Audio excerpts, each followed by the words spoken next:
Assalamualaikum warahmatullahi wabarakatuh. Nama saya Nanda Nur Qadirani. Saya dari 11 IPA 3 akan menjelaskan materi tentang notasi sigma. Perkenalkan, nama saya Wardati Suseno Putri.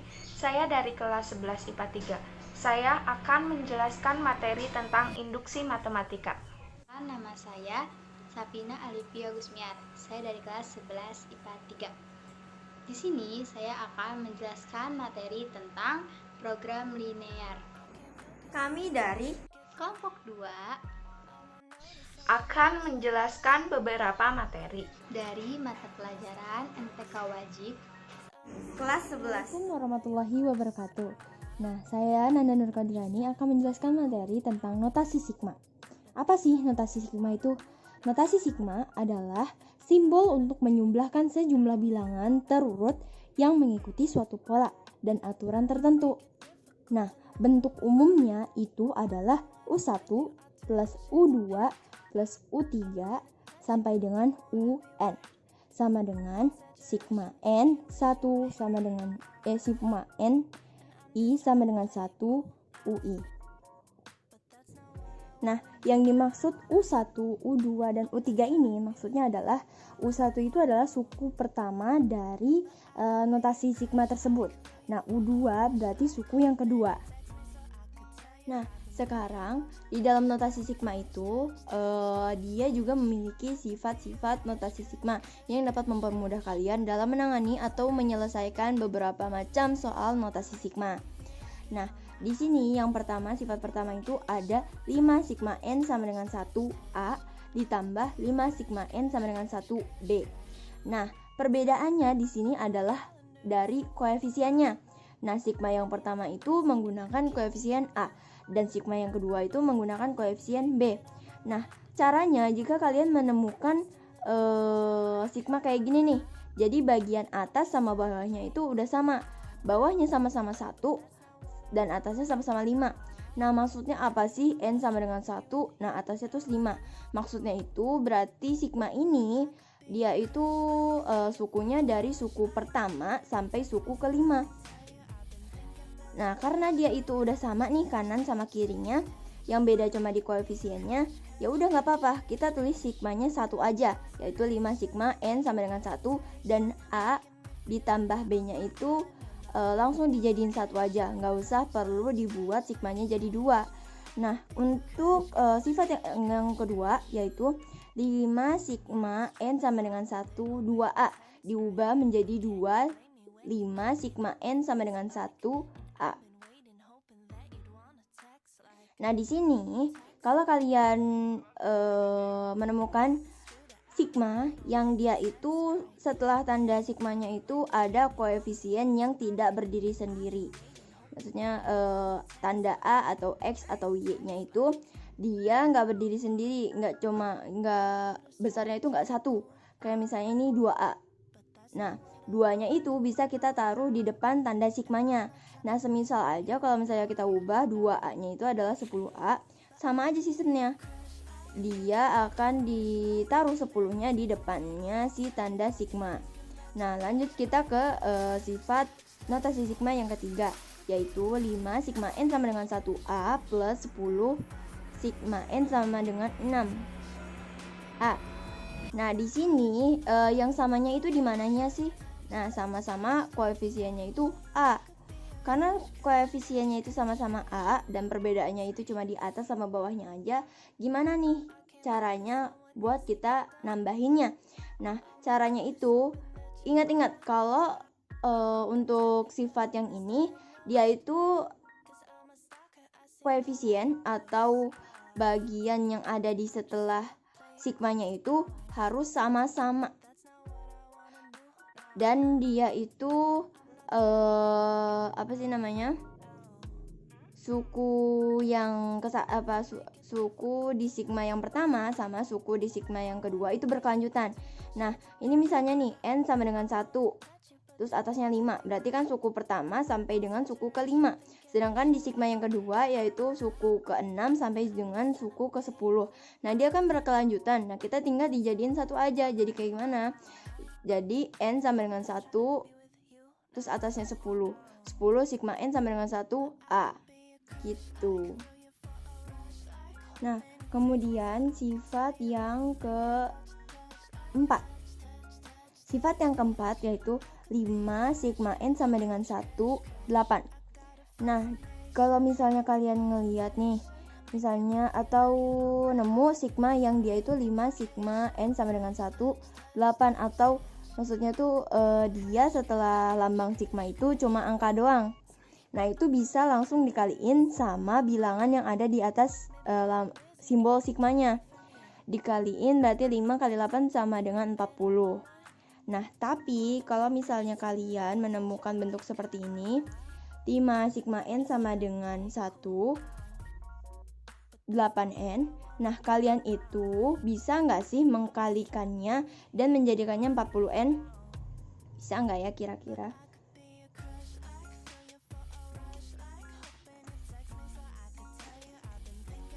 Delapan dikali sama 5 jadi 40N.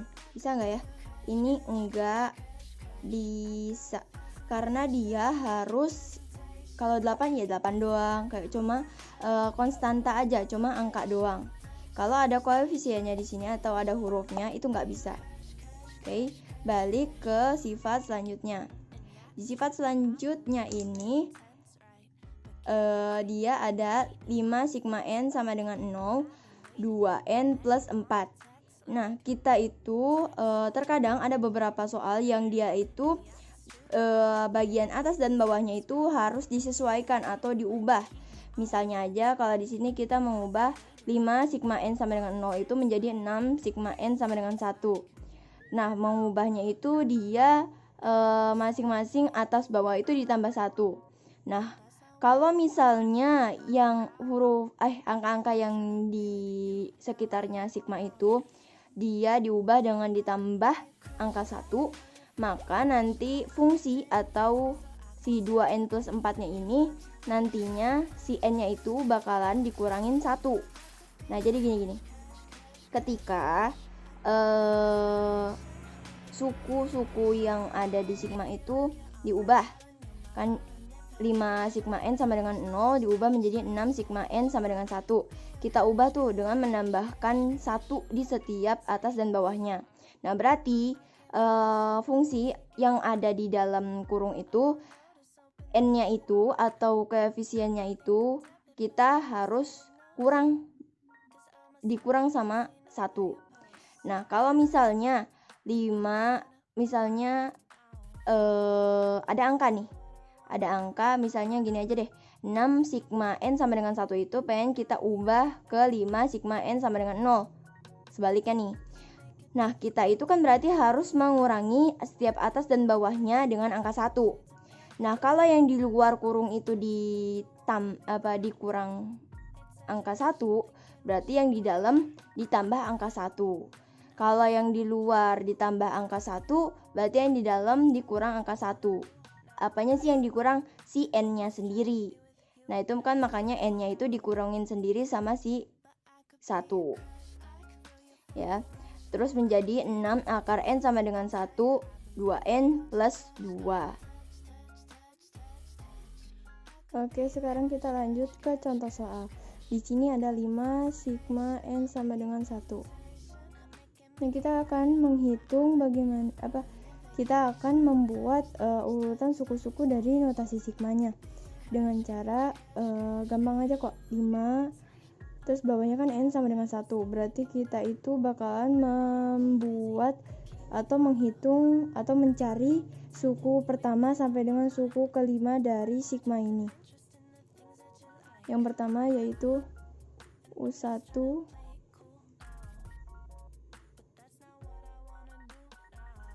U2, U3, U4, dan U5. Langsung aja. Karena dia ini 1, N-nya ini N yang ke-1, berarti tinggal kita ganti 1 ditambah 2, 2 ditambah 2, 3 ditambah 2,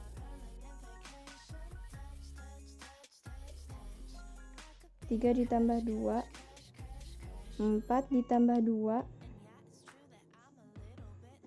dan 5 ditambah 2.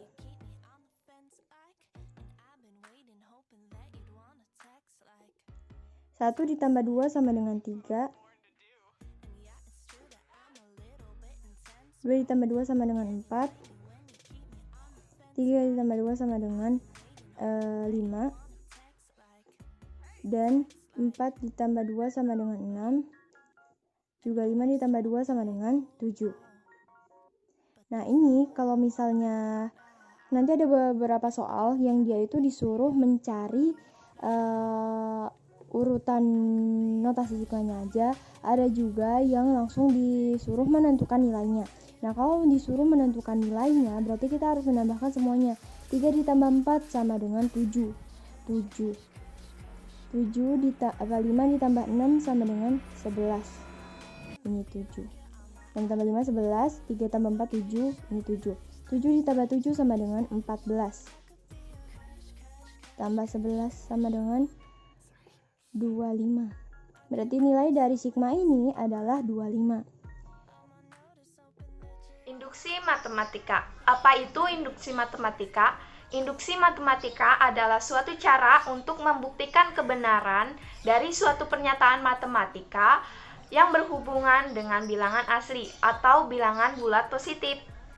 Ada beberapa langkah untuk membuktikan induksi matematika. Yang pertama, buktikan N sama dengan 1 itu benar. Jika sudah benar, lalu yang kedua anggap N sama dengan K juga benar. Dan yang ketiga, jika N sama dengan K sudah benar, lalu buktikan N sama dengan K plus 1 juga benar. Contoh 1. 1 ditambah 2 ditambah 3 ditambah titik-titik N sama dengan setengah N dalam kurung N plus 1. Berarti langkah pertamanya itu kan N sama dengan 1. Berarti setiap ada huruf N diganti dengan angka 1. Berarti 1 ditambah 2 ditambah 3 ditambah titik-titik 1 sama dengan setengah dalam kurung 1 dalam kurung 1 ditambah 1.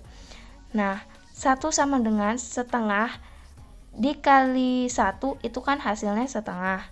Nah, dan 1 ditambah 1 hasilnya 2. Lalu 1, 2-nya kita coret. Jadi hasilnya 1 sama dengan 1, berarti ini benar.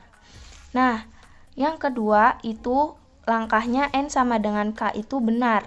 Berarti 1 ditambah 2 ditambah 3 ditambah titik-titik, N-nya kita ganti menjadi K, berarti K sama dengan setengah K dalam kurung K plus 1. Lalu cara yang ketiga. Cara yang ketiga itu langkahnya N sama dengan K plus 1. Setiap ada huruf N, kita ganti menjadi K plus 1. Berarti 1 ditambah 2 ditambah 3 ditambah titik-titik K. K-nya kita ganti menjadi K plus 1 karena K di sini kan N. Nah, terus sama dengan setengah K dalam kurung K plus 1 dikali K plus 1 ditambah 1. Lalu setengah K. Lalu 1 ditambah 2 tambah 3 tambah titik-titik K itu sama aja kan dengan ini hasilnya. Berarti ini sama aja dengan ini. Setengah K dalam kurung K plus 1 kali K plus 1 sama dengan setengah K, K plus 1 dalam kurung K plus 1 tambah 1. Lalu setengah K. Lalu setengah K-nya kita keluarin. Dan K-nya kita dalam kurungin. K dalam kurung K plus 1. Kenapa di sini ada 2? Karena di sini ada 1. Kalau nggak ada angkanya berarti angka 1. Nah, terus 2K plus 1 sama dengan setengah K dalam kurung K plus 1 dalam kurung K plus 2. Lalu setengah K dalam kurung kita kalikan dengan yang luar dan yang dalam dengan yang dalam. Berarti K plus 2 dikali K plus 1 sama dengan setengah K dalam kurung K plus 1 dalam kurung K plus 2. Sama dengan ininya kita hapus aja, jadi setengah K dalam kurung K plus 1 dalam kurung K plus 2. Yang biar sama jadinya K plus 1 diduluin. Dan setengah K dalam kurung K plus 1 dalam kurung K plus 2. Berarti ini benar. Program linear adalah suatu metode untuk menentukan nilai optimum dari suatu persoalan linear. Nilai optimum itu apa sih? Nilai optimum itu bisa berupa nilai minimal maupun nilai maksimal. Di dalam program linear terdapat dua fungsi. Yang pertama adalah fungsi pembatas dan yang kedua adalah fungsi tujuan atau fungsi objektif. Nah, di dalam program linear itu biasanya identik dengan pemecahan masalah yang biasanya menggunakan pertidaksamaan linear dua variabel. Adapun pertidaksamaan dari sistem pertidaksamaan linear dua variabel adalah seperti ini. AX plus BY kurang dari sama dengan C, atau AX plus BY kurang dari C, AX plus BY lebih dari sama dengan C, atau AX plus BY lebih dari C. Di sini terdapat contoh soal cerita dari materi program linear. Pak Sunu seorang pedagang kaos. Ia menjual kaos lengan pendek dan lengan panjang. Setiap hari ia mampu menjual 145 potong kaos. Paling sedikit 25 kaos lengan pendek dan 30 kaos lengan panjang. Ia membeli kaos lengan pendek dengan harga 40.000 per potong dan dijual dengan harga 57.000. Kaos lengan panjang dibeli dengan harga 45.000 per potong, lalu dijual 65.000. Berapa banyak kaos lengan panjang dan kaos lengan pendek yang akan Pak Sunu jual agar mendapatkan keuntungan maksimum setiap hari? Di sini diketahui kita misalkan X adalah lengan pendek dan Y adalah lengan panjang. Lalu ia menjual kaos lengan pendek dan lengan panjang. Setiap hari ia mampu menjual 145 potong kaos. Berarti kita telah mendapati fungsi pertama, yaitu X plus Y kurang dari. Kenapa kurang dari? Karena ia mampu menjual 145. Boleh 145, tapi tidak boleh lebih dari 145. Maka kurang dari sama dengan 145. Lalu kita lanjut ke paling sedikit 25 kaos lengan pendek. Maka kita mendapatkan persamaan kedua, yaitu 25 kaos lengan pendek. Lengan pendek adalah X, berarti X paling sedikit. Kalau paling sedikitnya aja 25, berarti enggak boleh kurang dari 25, boleh 25, boleh lebih dari 25. Maka tandanya lebih dari sama dengan 25. Lalu persamaan yang ketiga. Dan paling sedikit 30 kaos lengan panjang. Lengan panjang adalah Y, paling sedikitnya adalah 30. Maka tidak boleh kurang dari 30, boleh lebih dari 30, boleh 30. Berarti lebih dari 30. Lalu Pak Sunu membeli harga baju lengan panjang dengan harga 45.000 dan dijual 65.000. Di sini lengan panjang. Kalau untuk mencari keuntungan, harga beli dikurangin harga jual. Di sini harga belinya lalu di sini Pak Sunu membeli kaos lengan panjang dengan harga 45.000, lalu dijual dengan harga 65.000. Di sini kita mencari keuntungan. Rumus mencari keuntungan adalah keuntungan sama dengan harga jual dikurangin harga beli. Untuk lengan panjang yaitu Y. Harga jualnya dia berapa? Di sini Pak Sunu menjualnya 65.000 dikurangin harga beli.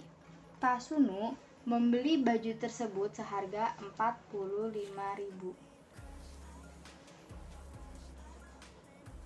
Maka keuntungan yang diperoleh oleh Pak Sunu adalah 20.000.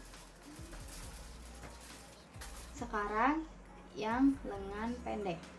Harga jual, ia membeli kaos lengan pendek dengan harga 40.000. Ini sebagai harga beli dan dijual dengan harga 57.000. Maka harga jualnya adalah 57.000 dikurangin 40.000. Hasilnya adalah 17.000. Dan ini semua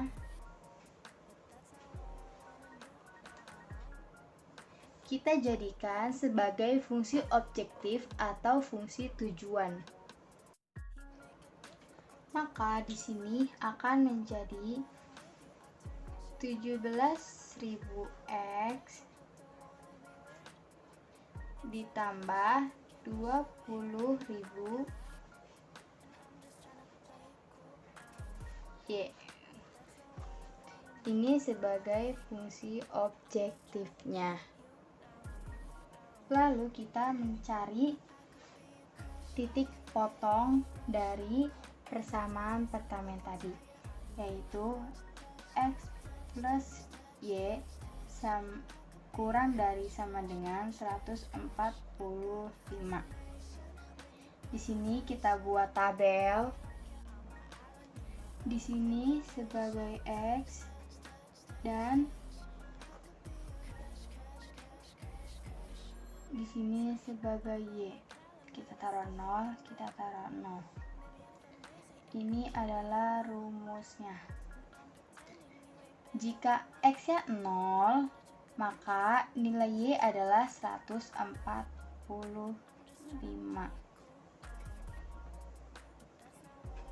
Lalu, jika kita taruh Y-nya itu 5, berarti di sini X, di sini Y. Jika di sini Y-nya 0, maka X-nya adalah 145. Akan menghasilkan titik potong 0,145 dan 145,0. Ini untuk persamaan yang pertama. Untuk yang persamaan kedua itu tetap menjadi X kurang dari sama dengan 25 dan persamaan yang ketiga Y kurang dari sama dengan 30. Lalu di sini kita melakukan titik uji coba atau TUC dengan angka 0,0. Untuk titik uji cobanya itu bebas dengan angka apa saja, berapa saja, namun saya menggunakan 0,0.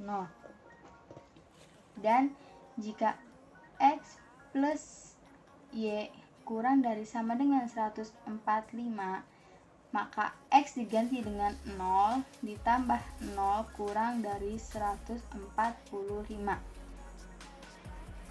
0 kurang dari 145. Benar atau salah?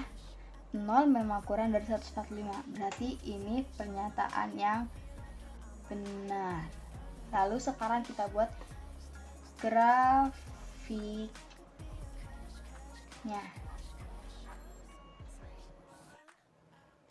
Lalu di sini terdapat 0,145. Jika di sini sungguh X, di sini sungguh Y, 0 pertama adalah sebagai X dan 145 sebagai di tempat Y. Maka 145 kita tempatkan di sini dan 145,0. Maka 145-nya kita taruh di sini, koma 0, Y-nya yang 0. Di sini asal lurus aja yang penting ya. Maka antara dua titik ini kita buat garis. Kita sambung. Lalu tandanya adalah lebih kurang dari sama dengan. Kalau kurang dari sama dengan, kita sudah mencoba titik uji cobanya. Untuk pernyataan 0,0, X sebagai 0 dan Y sebagai 0 itu benar. Ke arah sini berarti benar dan ke arah sana salah. Di sini yang mau saya arsir itu daerah yang salah. Biar nanti pas udah kelihatan udah jadinya yang bersihnya itu berarti yang daerah penyelesaian. Maka saya akan mengarsir bagian yang salahnya. Ke sini akan saya arsir. Lalu untuk persamaan yang kedua, X lebih dari 25. X 25. Kita taruh di sini 25. Maka kita beri garis lurus 25 di sini. Kita beri garis lurus 25 sesuai tandanya lebih dari sama dengan.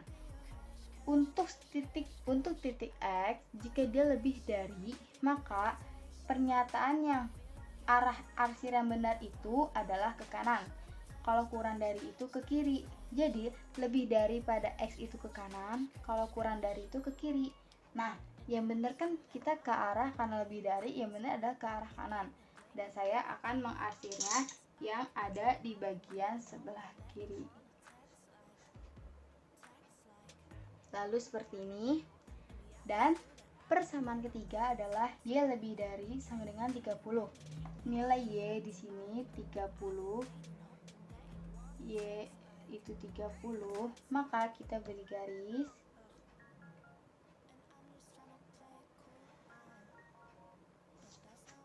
Sudah kita beri garis. Lalu kemana daerah arsirnya? Untuk Y lebih dari itu, karena dia lurus seperti ini, yang daerah di arsirnya itu ke atas kalau lebih dari. Kalau ke bawah itu kurang dari. Nah, karena di sini kita arsir adalah bagian salah, maka yang daerah kita arsir itu adalah ini, daerah yang kita arsir itu yang di bawahnya. Sekarang terlihat kan yang bersihnya itu mana? Ada di sini, ada di bagian sini. Di sini 30, ada di sini. Jika sudah seperti ini, kita ketahui ini adalah titik A, di sini titik B, dan sini adalah titik C. Kebetulan di sini titik A berhubungan dengan 30 dan 25, maka titik A itu koordinatnya X, Y, 25, 30. Lalu titik B yang hanya diketahui adalah titik Y-nya aja. Berarti kita belum ketahui, 30. Dan di sini di C-nya juga belum kita ketahui, tapi kita sudah ketahui di titik X-nya karena dia berhubungan dengan titik X yaitu 25. Tapi kita belum ketahui Y-nya berapa. Itu bisa menggunakan dengan cara mengeliminasi. A sudah diketahui, lalu kita akan mengeliminasi yang titik B Karena di titik Y kita sudah ketahui adalah 30, maka kita akan mencari titik X. Di sini fungsi Y berhubungan dengan fungsi X plus Y kurang dari 145. Maka kita akan mengeliminasikannya. X plus Y sama dengan 145 dan Y sama dengan 30, maka dikurangin. Ini namanya eliminasi. 145 dikurangin 30 itu 115. Y-nya habis dikurangin, maka X sama dengan 115. Dan tadi Y-nya itu adalah 30. Maka koordinat B sudah diketahui adalah 115,30. Lalu kita akan mengeliminasi yang titik C. Di sini X-nya sudah diketahui 25, maka kita akan mencari Y-nya. Kita akan mengeliminasi yang menghubungkan antara X lebih dari 25 dan X plus Y kurang dari 145. Sama dengan 145 dan X sama dengan 25. Akan kita eliminasi. 5 kurangin 5, 0. 4 kurangin 2 adalah 2.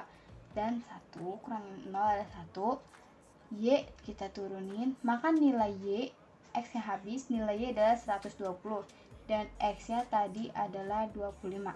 Kita ketahui di sini nilai C, X nya adalah 25, Y-nya itu 120. Lalu kita akan memasukkan nilai ini semua ke dalam fungsi objektifnya.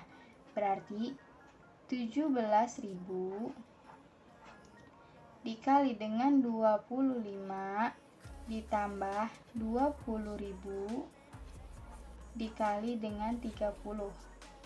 Hasilnya adalah 17.000 dikali 25.000 itu 425.000 ditambah 20 kali 30 saja udah 600, berarti 600.000. Hasilnya itu 1.025.000. Lalu untuk ini berarti 17.000 dikali dengan 115 ditambah 20.000 dikali dengan 30. 17.000 dikali 115 itu hasilnya adalah 1.955.000 ditambah 600.000. Hasilnya adalah 2.555.000. Lalu yang C, 17.000 dikali dengan 25 ditambah 20.000 dikali dengan 120. 17 dikali 25 itu hasilnya adalah 425.000 ditambah 2.400.000. Hasilnya adalah 2.825.000. Karena di soal tadi yang ditanyakan adalah nilai maksimum yang didapatkan oleh Pak Sunu, maka kita cari hasil terbesar, yaitu yang ini. Ini adalah nilai maksimum. Dan untuk mencari nilai minimumnya tinggal cari yang hasil terkecil, hasilnya ini. Dan jawaban dari soal tadi adalah yang C, yaitu 2.825.000. Terima kasih.